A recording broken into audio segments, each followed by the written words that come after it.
প্রিয় দর্শক বন্ধুরা, এই মুহূর্তের জন্য সুপ্রিম কোর্টের বিগ নিউজ আপডেট উঠে আসছে। কার্যত 2016 এসএলএসটি মামলার ক্ষেত্রে, অর্থাৎ 2016 এসএসসি এসএলএসটি চাকরি বাতিল মামলায় এবার কিন্তু দুর্দান্ত ভালো একটি সংবাদ উঠে আসছে।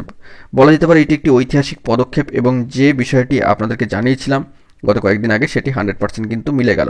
চলুন সরাসরি অন স্ক্রিনে গিয়ে বিষয়টাকে আমরা আলোচনা করছি।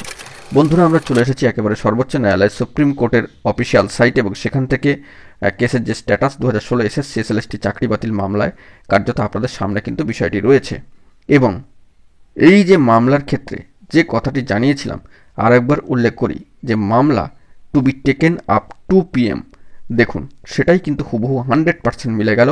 আমি জানিয়েছিলাম বা আমাদের চ্যানেলের তরফ থেকে এইটাই বার্তা দেওয়া হয়েছিল যে যেহেতু মামলাটি to be taken up to PM, দুটোর সময় মামলাটি গ্রহণ করা হয়েছে, তাই সেই সময় যদি 2 সদস্যের পুরনো সম্মানীয় বিচারপতিদ্বয়ের বেঞ্চ থাকেন তবে কিন্তু বিষয়টি সার্বিকভাবে ফুটে উঠবে। সেই ঘটনাই কিন্তু হলো এবং যে বিষয়টি এখানে দেখা যাচ্ছে একেবারে সাপ্লিমেন্টারি লিস্ট মিসলেনিয়াস হিয়ারিংয়ের ক্ষেত্রে চলে এসেছে এবং সেখানে স্পেশাল বেঞ্চে এই গুরুত্বপূর্ণ মামলা কার্যত সিএল নাম্বার চেঞ্জ হয়ে কিন্তু চলে এলো এবং সেখানে 303 নাম্বারে কিন্তু চলে এলো 303 drop case from honourable court এবং সিএল নাম্বার পুরনো যেটা ছিল 29 যেটা চলে এসেছিল সেটি কিন্তু ডিলিটেড হলো।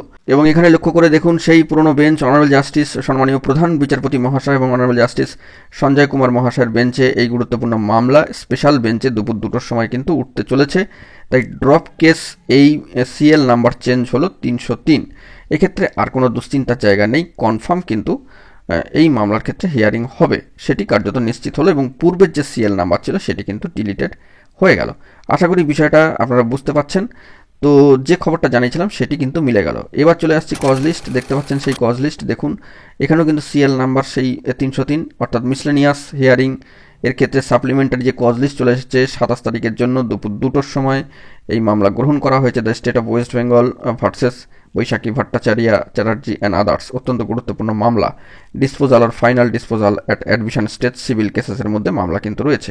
হিয়ারিং কার্যত দুপুর 2টোয় 27 তারিখে পুরনো সেই সম্মানীয় বিচারপতিদ্বয়ের বেঞ্চেই উঠছে, এটি কার্যত নিশ্চিত হলো। দুর্দান্ত ভালো সংবাদ এবং ঐতিহাসিক একটি পদক্ষেপ সর্বোচ্চ ন্যায়ালয় সুপ্রিম কোর্টের। অবশ্যই ধন্যবাদ, কৃতজ্ঞতা, কুর্নিশ জানাতেই হচ্ছে।